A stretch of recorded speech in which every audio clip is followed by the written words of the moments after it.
to talk about a very innovative technology app that'll help facilitate, I think, a number of things in the restaurant and hospitality world.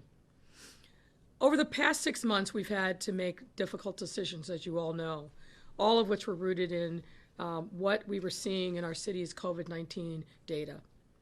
Asking residents and workers and businesses to make a lot of sacrifices in the name of public safety and public health. And people have risen to the occasion all over our city. It was because of this citywide cooperation and collaboration that Chicago never saw a huge surge in cases once we started to gently reopen. All the modeling predicted that we would see a surge. The question was only how large, and luckily, because of all the hard work and sacrifice of so many, including individual residents, that fate didn't come to us. However, COVID-19 is still here, and we must still remain diligent. But as a result of all the work that's gone into our response, we remain the most open big city in the entire country. And that's what makes today's announcement even more important. Today, we're coming together to announce that our city has made sufficient progress in the fight against COVID-19 to ease some of the restrictions on our businesses and give them more ability to grow and to earn revenue as we start to head into the winter months. Now, we still have a long way ahead on our recovery journey. I think everybody can understand that. Being able to open further today is just one small step we're taking based on what we're seeing in the data. And let me also just say, this announcement today is a result of partnership. It's a result of communications. And I've got to thank Sam and members of the hospitality industry, individual restaurateurs, who have really been diligent in the sacrifices that they've had to make, but also been very consistent in their advocacy if the data was right for us to do more, and that's why we are here today. It also means that difficult decisions and sacrifices that we've all had to make are moving us slowly but surely forward. And that along the way, we must continue to adapt and learn, especially as the weather gets colder, so we can provide for and protect our residents, our workers, and our business community. As we're all aware, COVID-19 has taken a devastating toll on our businesses, who are forced to close their doors, furlough workers, or even shut down in the early stages of the pandemic. This is in no way, shape, or form a sustainable economic environment, and we all know that. All of us have been dramatically impacted by COVID-19, and our city's revenues have taken a substantial hit, as we all know. So today's announcement is not only foundational to the economic recovery of our entire city, but also for the businesses large and small that are our city's backbone and that help our communities thrive. Starting this Thursday, October 1st, Chicago will ease 5 of our Phase 4 guidelines for businesses, and let me outline those. Number 1, indoor capacity will expand from current 25% to 40% for businesses, including restaurants, health and fitness centers, personal services, and non-essential retail. Maximum capacity for any space remains at 50. Second, breweries, taverns, and bars may reopen with indoor seating at 25% capacity or 50 people, whichever is fewer.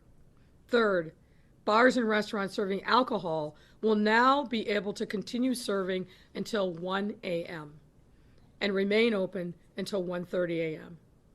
Fourth, the maximum group size of health and fitness classes and after-school programming will increase from 10 to 15. And finally, personal services that require the removal of face coverings, such as facials and shaves, will now be allowed.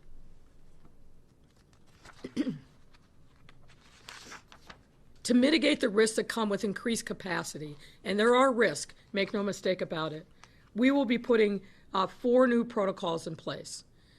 First, unless actively eating or drinking, diners at restaurants must wear face coverings while seated. Let me say that again. Unless you are eating or drinking, you must wear face coverings while seated. Now look, as a person who tries to dine out and support our local businesses, I know that this requirement is a pain in the butt.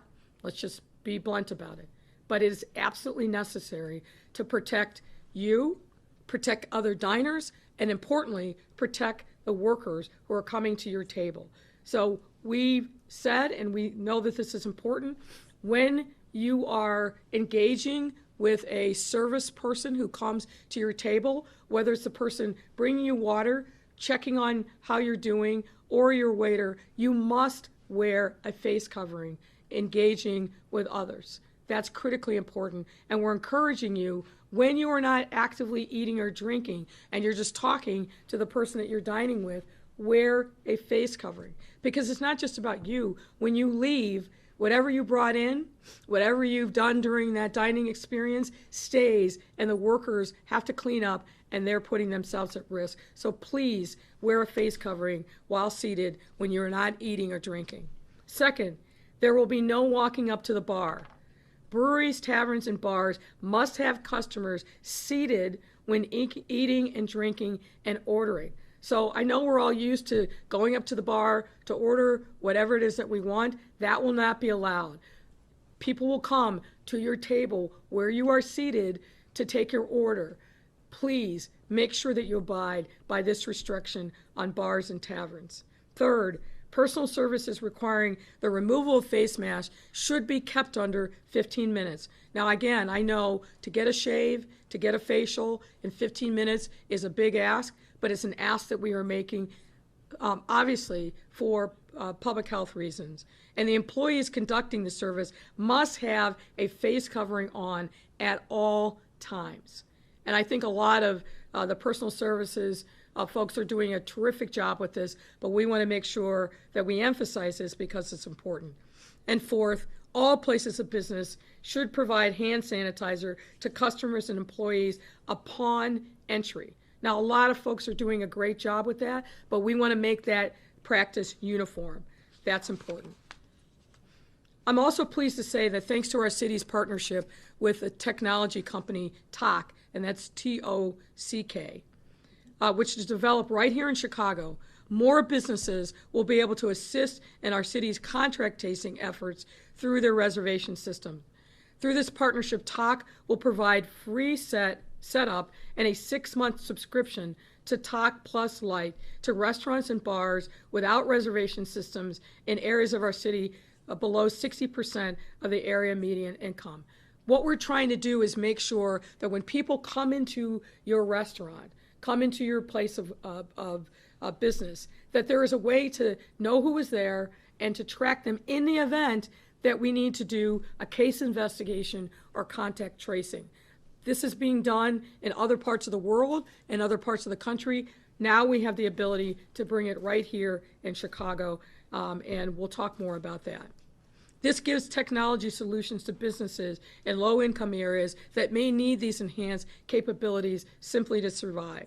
This partnership reflects our city's commitment to inclusion and innovation, and will also help further slow the spread of this disease by quickly connecting people with the testing and care that they need should they or someone they know come into contact with COVID-19.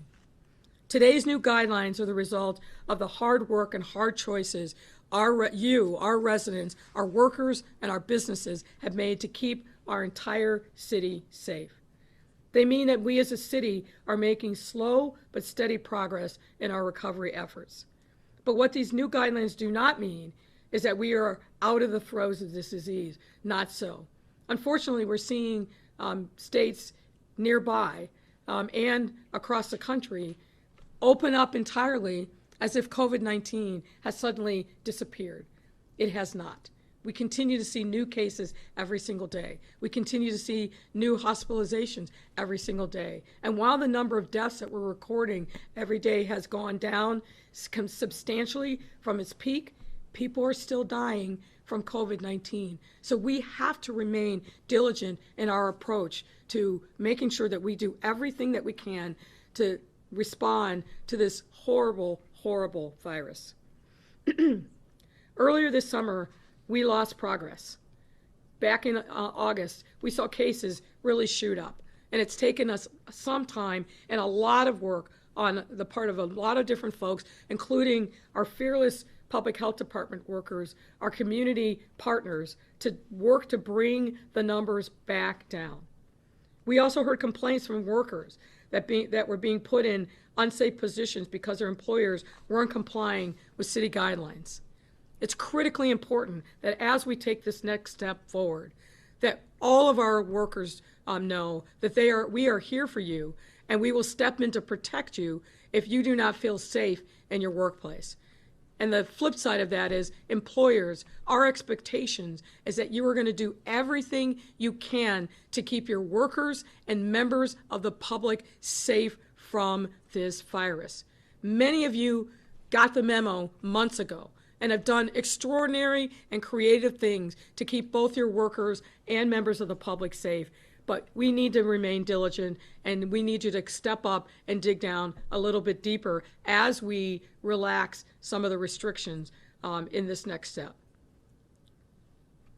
Before I close, I really want to, again, thank everybody who's come here today. I want to thank our Department of Public Health for always being diligent, working hard, and being open to conversations with businesses around how we can get to the same place, but get there safely. That's very important. We will continue the important dialogue that we've had with residents all across the city, businesses of every type, to make sure that we remain the safest big city, the most open big city, and that we continue to make progress in our continued fight against COVID-19. And at this point, I'll invite Dr. Arwady to the podium to provide further details on where we are as a city. Doctor?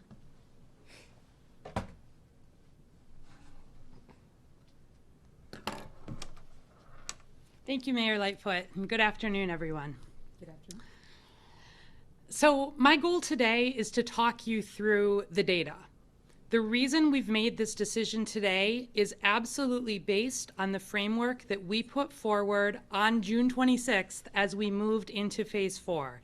I know not all of you follow along the reopening guidelines on the website every day like I do, so I wanted at a high level to remind you of what the things are that we're tracking and why we feel confident that we can take this careful step, but also all of the things that we will continue to monitor so that if we start to see trouble, we can pull back. The hope, of course, is that we will continue to build on the progress that we've seen over the last month and be able to continue to take steps forward. But what we outlined here on June 26th, and you can find the details on the website, are what we continue to use. So first, I want to highlight that there are 4 things that we track that do not have a number goal on them, but they have to do with whether we're seeing increases, decreases, or things being stable. So that's our case count, which we talk about every day. It's our number of hospitalizations, our number of deaths, and our number of emergency department visits. In the green, this basically means we're seeing stable or decreasing numbers over a particular period of time, and we're able to move ahead. Next is the positivity rate, which I know you've also heard a lot about. And you'll note to be in the green there, we have to be under 5%. And that one has been hard for us to get to over the last few weeks, but we are there now. And then there's 3 about capacity: hospital system, testing, and response capacity. So I'm going to talk you through each of them. Go ahead.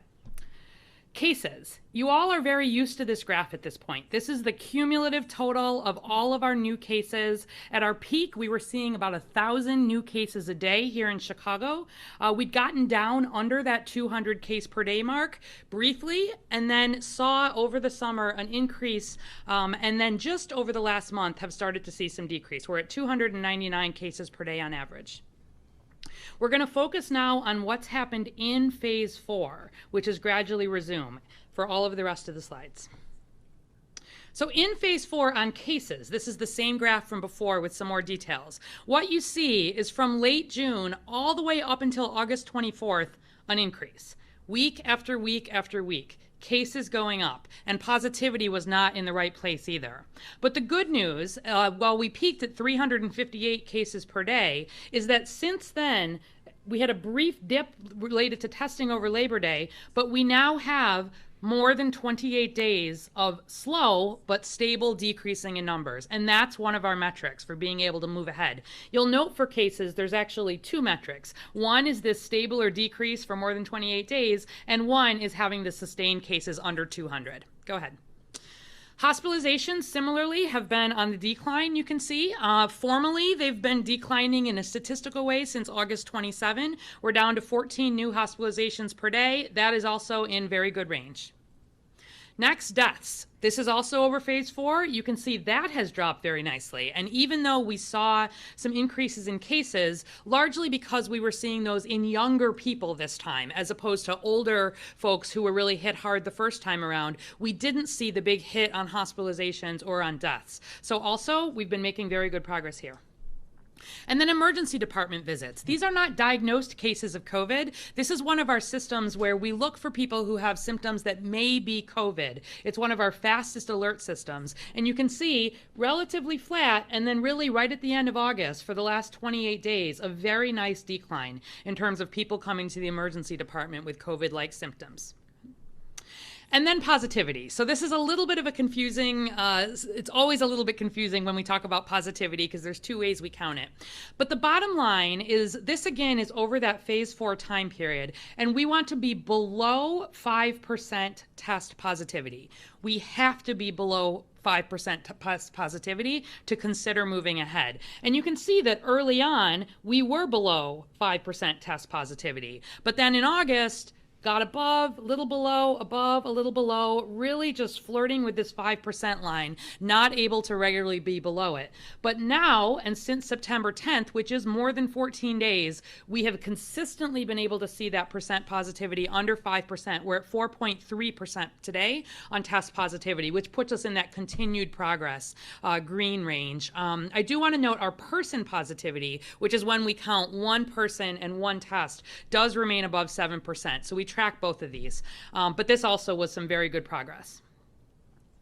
And then quickly on hospital capacity. All of our capacity has been good throughout phase 4. You can see for hospital capacity all the way since early June, those purple lines note where we need to be in green. And you can see that on the left, our hospital non-ICU beds, nice downtrend, continue to downtrend. Our level of concern is if we're at 1,000 beds that are full with COVID patients, and we're at 259 right now. ICU in the middle there, the threshold is 400 for major concern, and we're at 89, and then ventilators, the concern is 300, we're at 45. Again, there's been nice progress largely because of the different age groups that we've seen affected, and that Chicagoans have done a good job of protecting those most vulnerable to severe outcomes.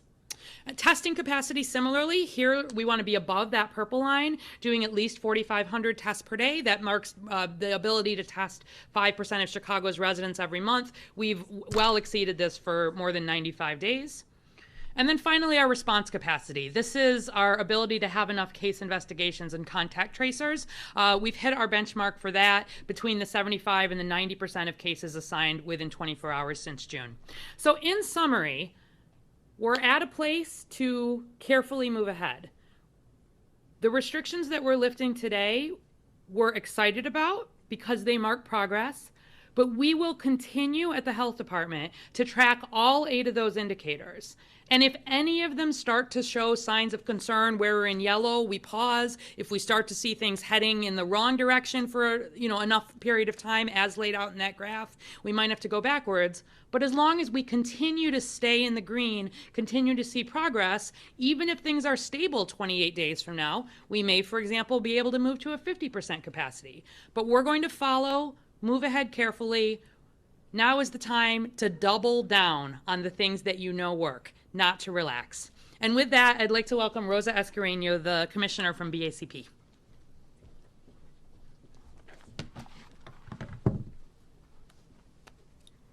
Thank you.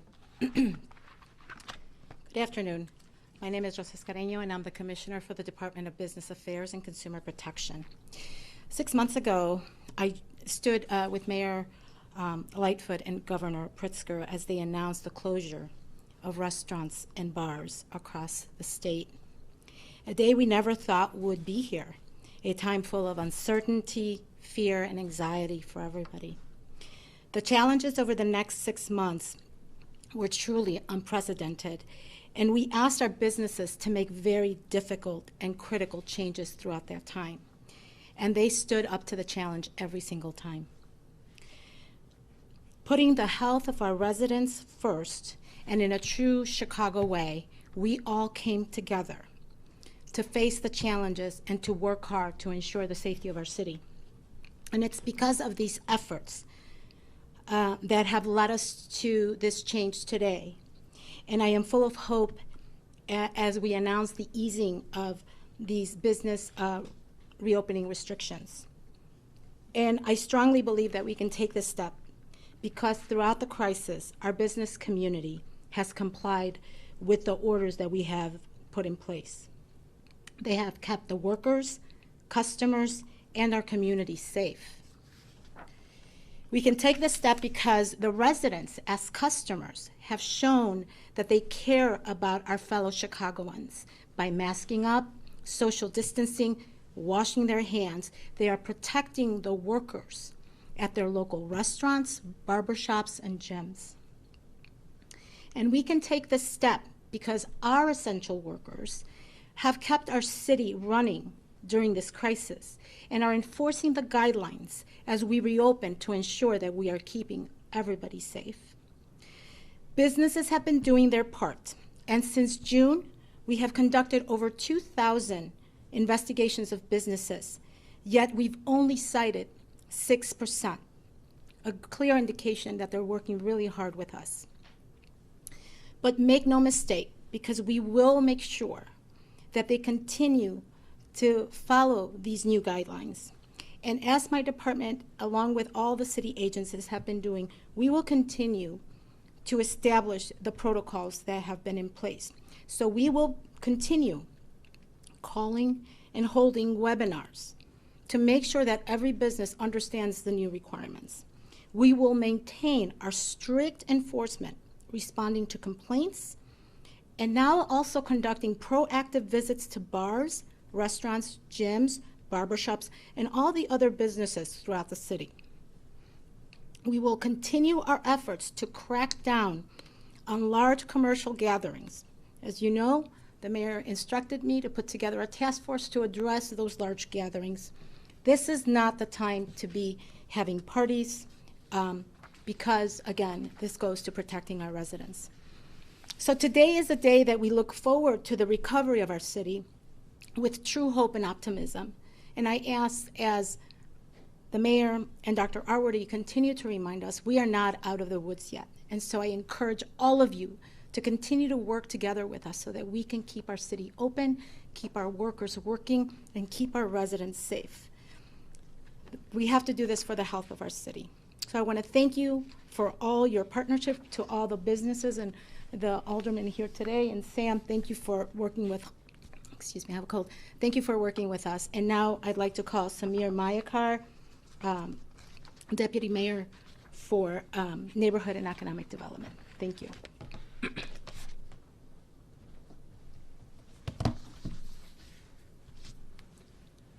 Thank you, Commissioner, and good afternoon, everybody. As you heard, my name is Samir Mayakar, and I'm very proud to serve as Mayor Lightfoot's Deputy Mayor for Neighborhood and Economic Development. Now, as the Mayor mentioned, we continue turning up the dimmer switch gradually on our reopening efforts. And in particular, I want to highlight the true willingness of the business community to partner with the city and Mayor Lightfoot's team in supporting our reopening efforts with constructive guidance, financial support, and civic leadership. This continued reopening would absolutely not be possible without the leadership of the mayor and the joint support from businesses, community organization, workers, and all of our residents. So what I want to do today is to update you on the state of the Chicago economy and our recovery. We know that we are facing unprecedented times of economic crisis, and we are certainly not out of the woods. But there are some silver linings that we can point to here in Chicago. First and foremost is the fact that we remain the largest open city in America. So I thought I'd start with some data on small businesses. This is something personally very important to me, having come to this job after running a small business. Now, we have a partnership with the University of Chicago, and they track data from a company called Homebase, and it allows us to understand what's going on in our small business community. So what started after the shutdown, you can see a deep drop-off in hours scheduled and firm closures. And what started as a V-shaped recovery has started to plateau. And this is something we're seeing all across the country. Worker hours are down 35% from pre-COVID levels, and 25% of Chicago businesses remain closed. However, Chicago is in a better position than other cities. We are less impacted due to our COVID response as a city and that gradual dialing up of our economy.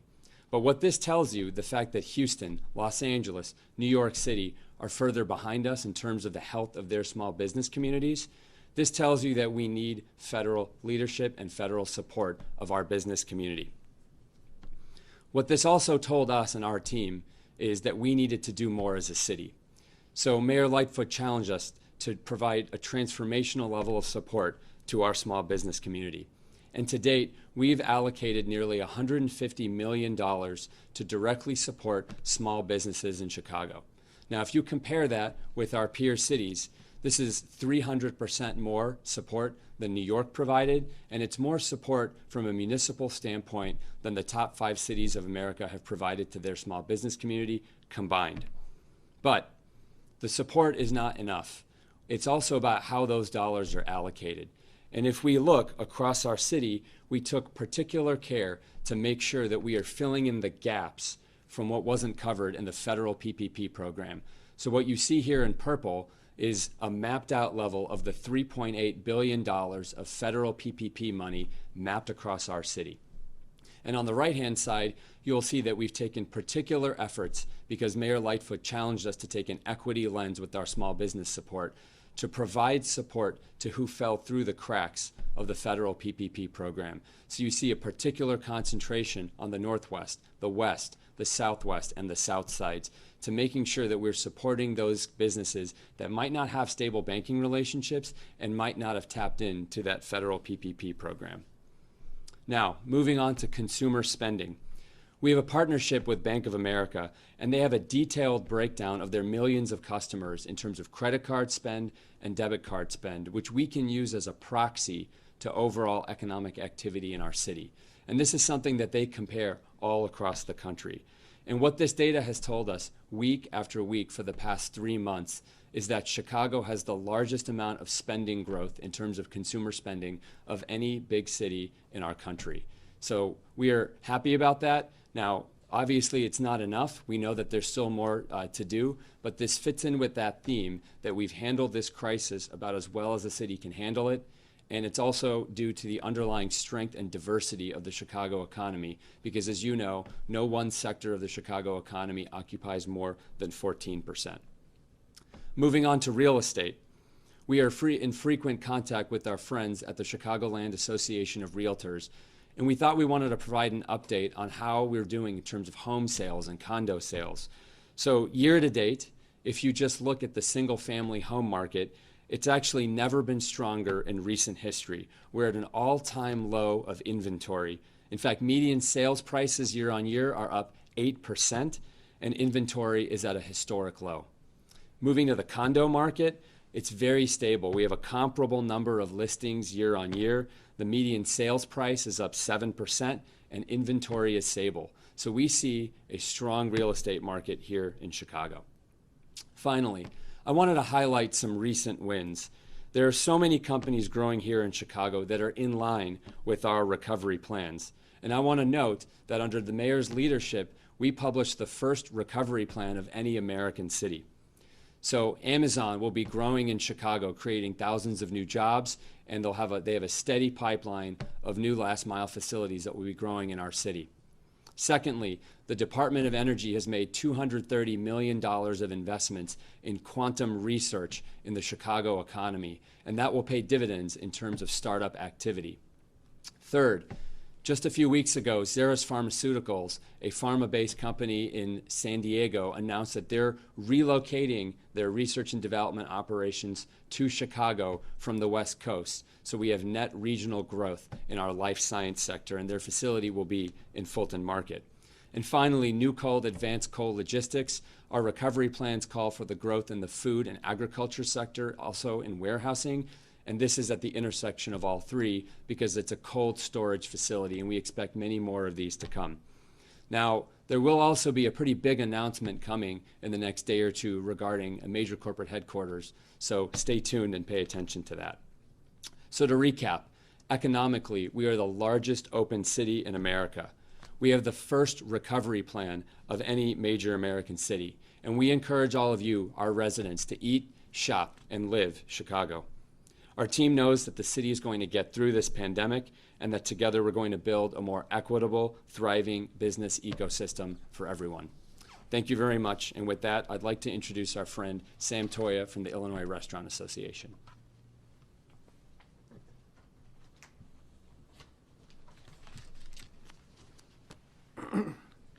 Excuse me. Thank you, Deputy Mayor. Again, I'm Sam Toya, President and CEO of the Illinois Restaurant Association. As a city, we've been through tremendous hardship over the last 6 months. Our restaurant and hospitality industry, particularly, has been decimated by COVID-19. 55% of the Illinois restaurants say if things don't change, they will go out of business in the next 6 months. But we're here for change. Overall, 63% don't expect their staffing levels to return to the pre-COVID levels for the next 6 months. In Chicago alone, there are 171,000 jobs in the hospitality restaurant industry at our 7,200 restaurants. In impossible circumstances, Mayor Lightfoot and her team have continued to lead the city in a pragmatic way that balances the public health of Chicagoans and the welfare of businesses that drive our economy. Throughout the expanded outdoor dining program and winter dining design challenge, the city has been proactively working to find creative solutions to support the neighborhood businesses we all know and love. The safety and well-being of our team members are always at the top of our list. The safety of our team members and guests, we get that in the restaurant industry. And we're taking every necessary precaution to create safe and welcoming environments. We've collectively worked to affirm that our restaurants are serving you safely, then, now, and always. Thanks to the city's balanced approach, Chicago economy is more open than places like New York and Los Angeles, and our COVID indicators are headed in the right direction. The IRA remains committed partner to the City of Chicago to ensure that all necessary health guidelines, such as mandatory face coverings and social distancing, are followed by all eating and drinking establishments. Covered faces keep open places. We understand that. Increasing occupancy and extending our hours of operation will help give struggling restaurants and bars a chance to see light at the end of the tunnel. Allowing large restaurants to have needed flexibility to divide their indoor space is another helpful regulatory action. And finally, thanks to the team at TalkTalk, restaurants across our 77 communities will have access to cost-effective and beneficial partnership opportunities for ordering and reservation. These are constructive steps in the right directions that will allow more restaurants and bars to keep their doors open and provide thousands of jobs to Chicagoans. But we really need the federal government to step up for the independent restaurants here in the city of Chicago and throughout the nation, like they have in the past for the airlines, for the banking industry, for the auto industry. So we encourage the federal government to please look at the Restaurant Act and help our independent restaurants. As we all know, restaurants are the soul of every neighborhood here in our 77 communities, but throughout the country. So we're looking forward to working with the federal government on that. On behalf of the IRA and the restaurant community of Chicago, I greatly appreciate the level of consistent communication and engagement from Mayor Lightfoot and Deputy Mayor Markar and our leaders at City Hall. As I always say, communication and education is the key to success. And Mayor Lightfoot is always willing to communicate, educate, and it's always a two-way street. And that's what I really appreciate about working with Mayor Lightfoot and her team. They're always there 24/7 to communicate and educate both ways. We're all in this COVID-19 fight together, and it will take continued collaboration between businesses, elected officials, public health experts, and community leaders to keep a strong and steady path for recovery. So I want to thank you And I want to invite Abby Phelps, the owner of Pilates Studio, up here.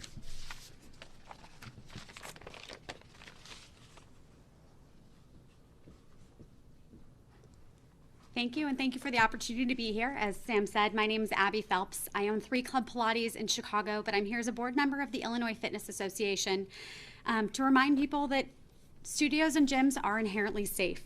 As an industry, we've taken the Illinois Fitness Alliance pledge to wear masks and practice social distancing to keep our members and staff safe at all times. States with contact tracing like Louisiana and Colorado have found that fitness settings are among the least likely source of spread of COVID-19. In fact, the fitness industry is a critical part of the healthcare solution to COVID. Exercise fights many of the comorbidities associated with severe COVID cases and reduces depression and anxiety in a year that has taken a major toll on mental health. As Chicago turns cold, clubs and studios will become even more important to keeping Chicagoans safe, healthy, and active. Everyone in our facilities wears a mask the entire time, making us among the safest places to recreate indoors. Chris Whitty, England's chief medical officer, their version of Dr. Fauci, has said, "There is no situation, no age, no condition where exercise is not good. We all need stress relief, and we need it in a safe environment." We appreciate the opportunity to work with the city and Mayor Lightfoot's office to figure out the safest way for gyms and studios to stay open and to continue to increase capacity to keep the greatest number of members healthy and the greatest number of our staff employed. Thank you so much, and I would like to pass to Brian Fitzpatrick of TalkTalk.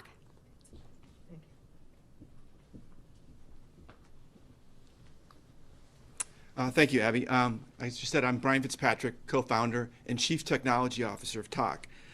TalkTalk is the only unified system to offer reservations, takeout, delivery, and events all in one place, while at the same time helping restaurants to know their diner.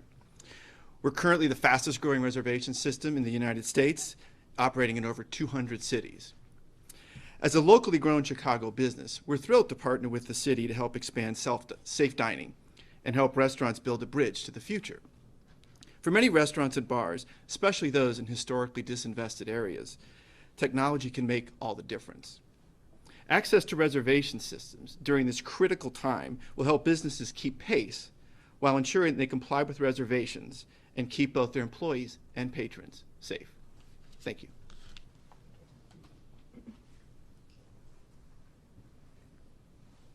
Happy to take your questions. Mayor, thank you so much. Of course, I'm getting questions from my fellow journalists who are asking, why now? When there had been so much talk early on that the city had to be below 200 cases per day to ease any restrictions, and you're not at that. We're at 299. Yeah, I don't know that we said 200, and I'll let Dr. already talk about the specifics, but look, we have seen a consistent enough progress from where we were back in late July and early August, and then a lot of conversation with various industry sectors. We're always going to follow the public health guidance, full stop. And we believe that seeing the trends over the last 28 days, that we can safely take this next initial step. And we also need to be mindful of the fact that our businesses have just been devastated by COVID-19. And so we're at a place where we feel like the public health guidance allows us to take these next steps, so we're taking them. Now, if we see a problem, and everybody knows this because we are in regular dialogue with virtually every industry sector out there, if we see something headed in the wrong direction, we're not going to hesitate, as we did before, to step back. But we feel confident enough in the numbers, as Dr. already outlined in her statement, that this step is carefully done with a lot of support from us, a lot of communication with the hospitality industry, the gyms, and other venues. We haven't talked about the faith community, but this affects them as well, that we can take these next steps safely if we continue to remain diligent. Dr. Arvany? Thank you. Janelle, could you just pull up my first slide? So what we actually laid out when we moved into phase 4 were 2 different options for being in that advanced progress move ahead. And I just want to pull it up again. So if you look all the way on the right, for cases, we specifically called out stable or decrease for more than 28 days and or sustained less than 200 new cases per day. And we did that recognizing that under 200 cases per day puts us out of the high incidence category, but recognizing that if we were not necessarily going to get to 200 cases per day, if we had seen at least 2 incubation periods of progress and everything else was in the green zone, meaning the positivity was under 5%, our capacity was good, we would be able to move ahead. And so the fact that, we waited basically that 28 days to make sure that we were seeing that decrease. We had that little dip over Labor Day, so we had to make sure that wasn't anything that was going to be a problem for us. But at the end of the end of the road, you can't make opening decisions at a time when you're having a significant increase. It's not safe.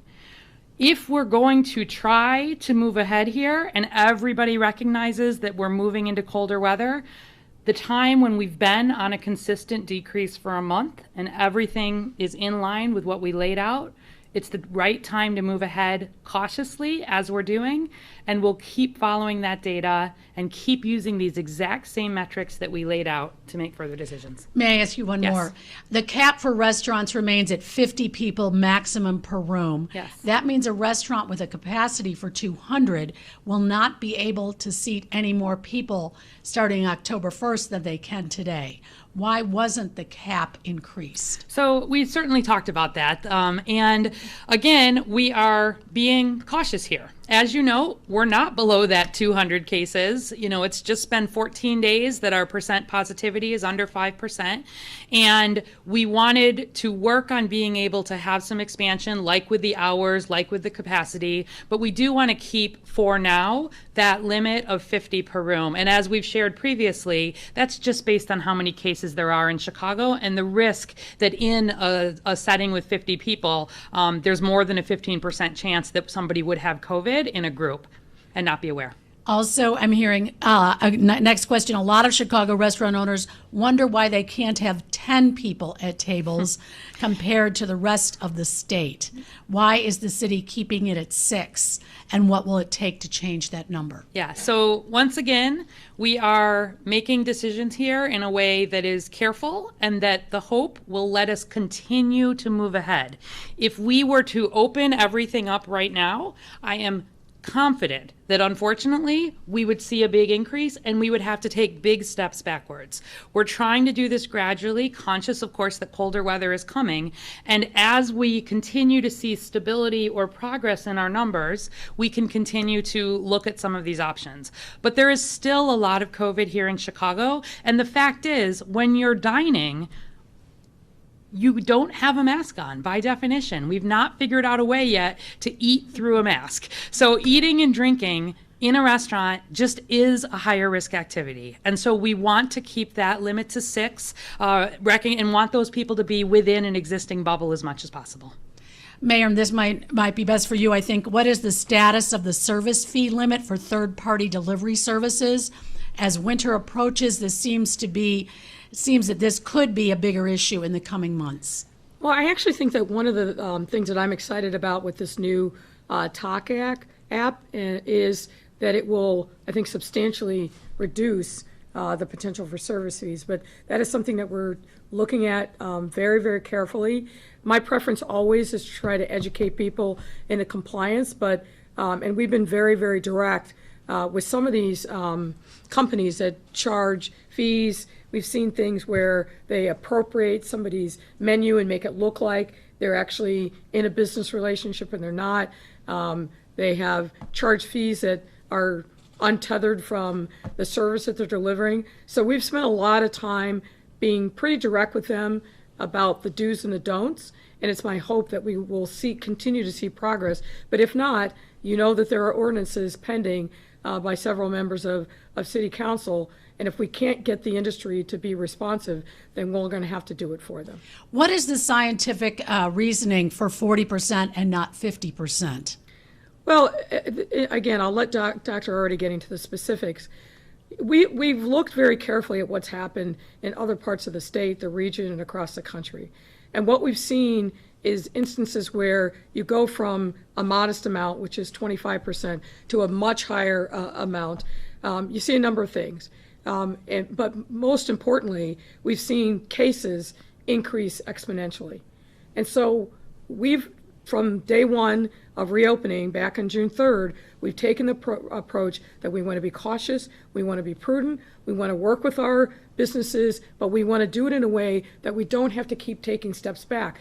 If you, and I won't name names of different states, but we've seen other states, other cities go from essentially very low to very high quickly, and invariably, in almost every instance, they've had to dramatically take steps back. I think that's hard on everyone, particularly hard on those businesses who then hire people, think that they know what the capacity limits are, and then they hit a brick wall because the city or the state says, no, we got to go back multiple steps. We don't want to do that in Chicago if we can avoid it. We want to gradually ramp up, increase capacity, but we want to do it in a way that really is safe. And looking at what's happened across the country, we feel like this is the most prudent approach. You asked earlier, well, why not do 10 people at a table?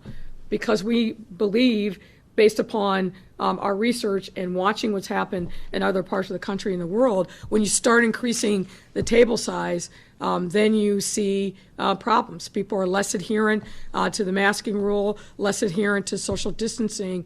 This is a way, these are all thoughtful things that we have done, talking with our partners, but we think that this is the most prudent approach. And Doctor, I don't know if you want to add anything to that or not. I would just add that I think one of the reasons, honestly, that we're at the point where we are to be loosening some of these restrictions is because we've been a little more conservative than much of the state has. Besides Urbana-Champaign, where there's a lot of testing and that percent positivity is under 3%, Chicago and Cook County are the only areas in the state that are under that 5% test positivity.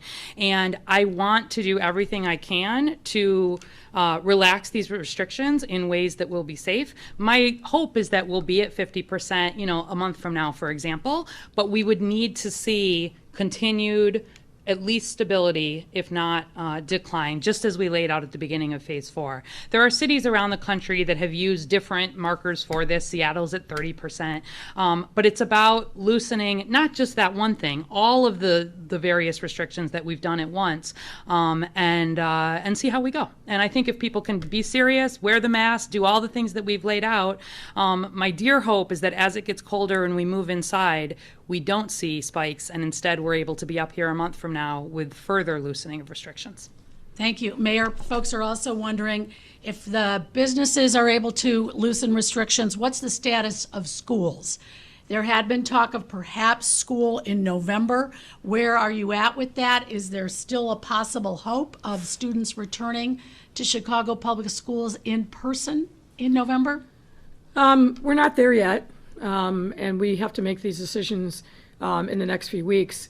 Look, I, as a parent myself, with a school-age child, talking to parents all across the city who I know as friends, I know because we talk as mayor to resident, there's a lot of anxiety on the part of parents. Most parents don't sign up for effectively homeschooling. For those parents who are working parents, it's really difficult on them because they don't want to leave their kids alone, but then they must work. So remote learning has a lot of challenges to it.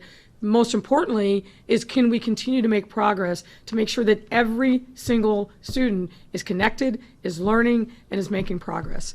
These are all challenges that are exacerbated when we're talking about remote learning.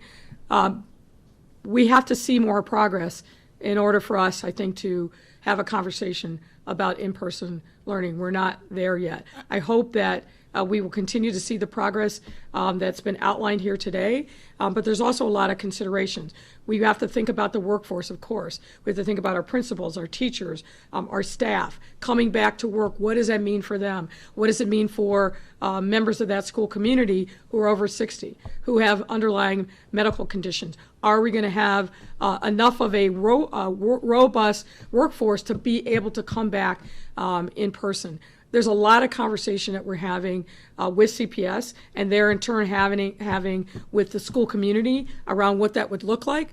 So I'm hopeful that we will get there sooner rather than later, because I know that all remote learning is a real challenge for everybody involved, not the least of which the students and the parents. The chances in November are more than 50. I don't want to speculate about the chances. It's something we are focused on every single day, and we'll make an announcement relatively soon because we've got to give parents and the school community enough time to adapt if we're going to make a change, but we're not there yet. As a former federal prosecutor, do you see any potential crimes in President Trump's tax returns? Well, that wasn't a question I was expecting, but look, I think I'm, like people all across the country are waking up to the news that's been revealed by the New York Times. I'm not a tax expert, and I would never pretend to be one, but I am deeply disturbed by the fact that when hardworking Americans are paying their taxes and paying their fair share, the news suggests that this president has used every trick in the book to avoid paying his fair share. It's just a simple act of fairness. It doesn't seem right. It doesn't seem fair.